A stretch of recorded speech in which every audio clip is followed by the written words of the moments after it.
East India company نے یہ اعلان کیا کہ جہاں بھی مولوی ملے پکڑو اور مار ڈالو. چنانچہ مولوی کون ہے اس کی علامت و پہچان یہ بتائی گئی کہ جس کے منہ پر داڑھی ہو یا لامبا کرتا ہو.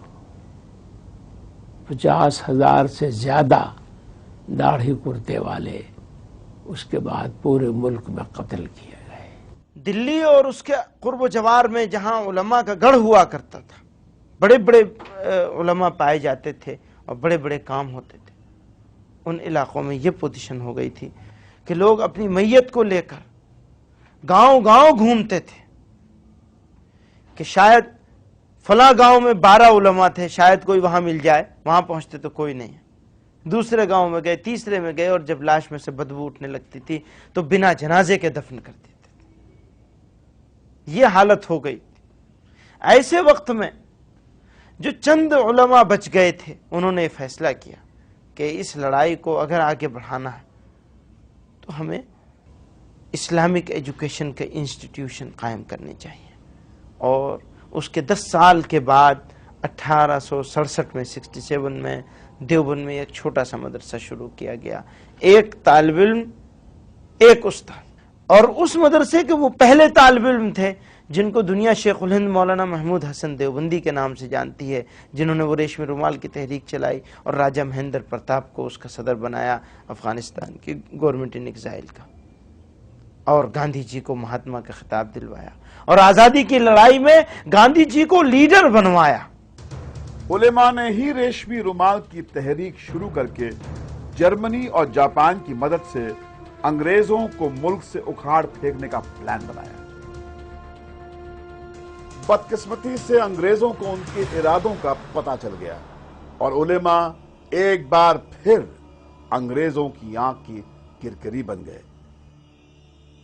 پورے ملک میں سینکڑوں علماء گرفتار کر لیے گئے.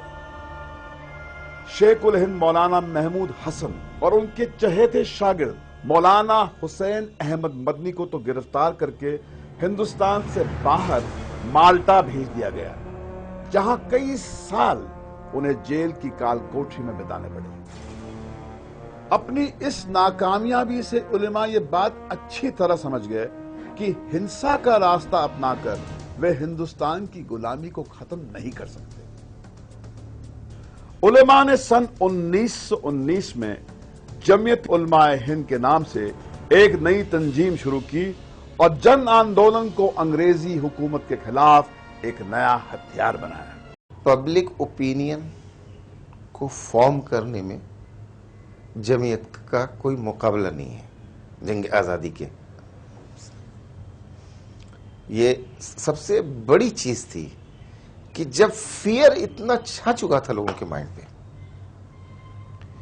کہ برٹش سرکار کے خلاف بولنا تو دور کی بات، ان کے بارے میں سوچنا بھی لوگوں نے چھوڑ دیا تھا. ایسا ذہن بن چکا ہو، آپ اپنے رولر سے اتنے مروب ہو چکے ہوں کہ آپ کی آزادی کی خواہش مر چکی ہو. ایسے وقت میں کچھ لوگ اٹھیں اور آپ کے دل میں آزادی کی خواہش کو جگا دیں، اس سے بڑا کوئی رول نہیں ہو سکتا. گاندھی جی کے ساتھ جنگ آزادی کے ہر مورچے پر جمعیت نیتا قدم سے قدم ملا کر چلتے رہے. 5 اگست 1942 کو جمعیت نے جب سب سے پہلے انگریزوں بھارت چھوڑو کا نعرہ دیا تو پورے ملک میں انگریزی حکومت کے خلاف لوگوں کا ایک ایسا سیلاب امٹ پڑا کہ آخرکار انہیں ہندوستان کو آزاد کرنا ہی پڑا. لیکن بٹوارے کے مدعے کو لے کر جگہ جگہ بھڑکے قومی دنگوں نے اس ہندو مسلم ایکتا کو سب سے زیادہ نقصان پہنچایا جس نے انگریزوں کو ہندوستان سے باہر کھدیڑ دیا.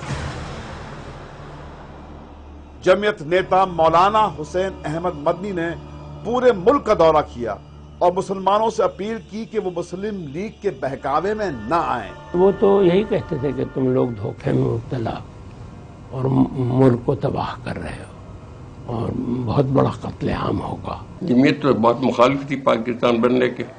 بہت زیادہ شدت کے ساتھ مولانا حفیظ الرحمان جو مجاہد ملت گزرے ہیں، گاندھی جی کے بہت قریب تھے، بہت کوشش کرتے رہے وہ گاندھی جی سے کہ پاکستان کو تسلیم نہیں کرنا چاہیے، اور جلسوں میں بڑے بڑے جلسوں میں شدید مخالفت کرتے رہے، پاکستان نہیں بننا چاہیے۔ ان پہ انہوں نے مسلم ایمانوں نے حملے بھی کرائے اور انہیں جو ہے کہ پریشان کرنے کی بہت کوشش کی گئی، مگر سب برداشت کرتے رہے اور مسلم لیگ کی مخالفت کرتے رہے برابر۔ ملک کے بٹوارے کے سمے سے لے کر اب تک ہندوستان میں قومی فسادوں کی کوئی 30,000 وارداتیں ہوئی ہیں۔